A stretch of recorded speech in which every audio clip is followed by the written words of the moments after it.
नथो हाणे कदुर तू करे मुंह जो हिकु ॾींहुं हुईंदो मूंखे यादि कंदे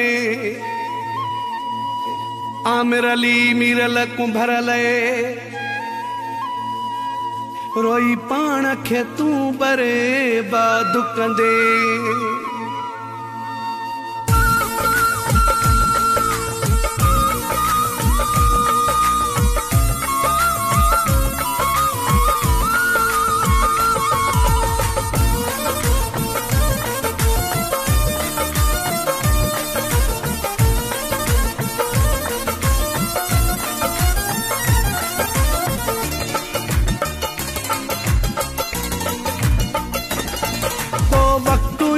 दिल भर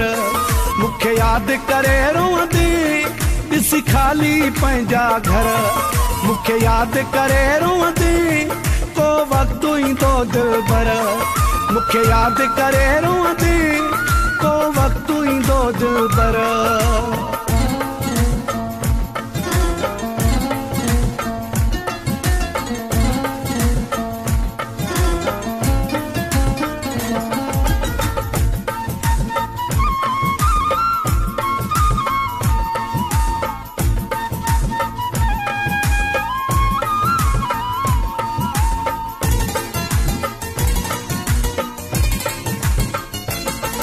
तोखे वक्त में याद ईंदा से इहो सोना सिखी छॾ तूं ही अखर ग़रीब जा पंहिंजी दिल जे मथां लिखी छॾ तूं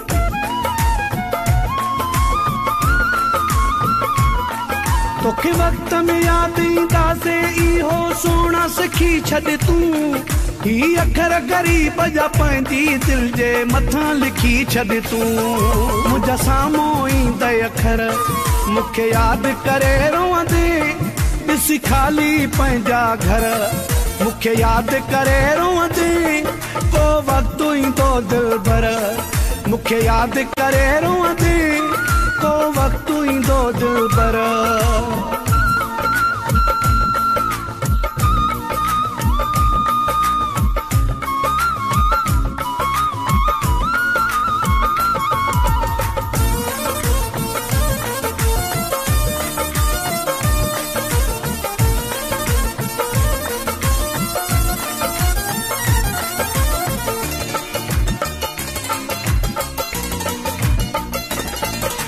मुझो वजना कदर करी थो क्या सुख दी ताई तुए मुझे तड़पण सुडकण जो एहसास कदी ताई दुए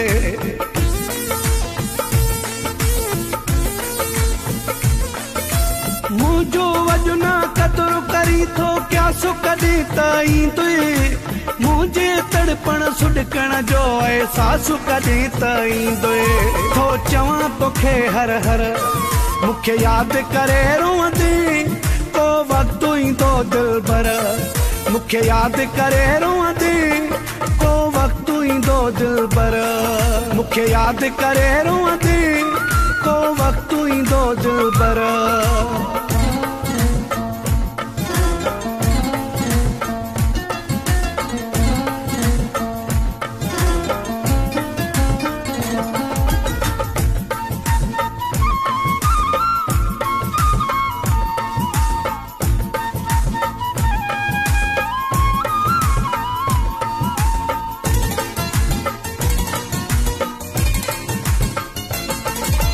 बसरे दीन शहाणीअ जो सफ़र साड़े हाँ छॾियो थी सूर मथां मुखे सूर ॾेई सुण फाड़े हाँ छॾियो थी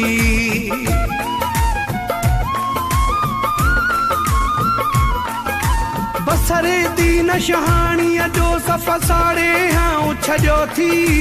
सूर मथां मुखे सूर ॾेई सुण फाड़े हाँ छॾियो थी अहिड़ो थींदो तुंहिंजो हशर मुखे याद करे रोंदे को वक्त ईंदो दिल भर मुखे याद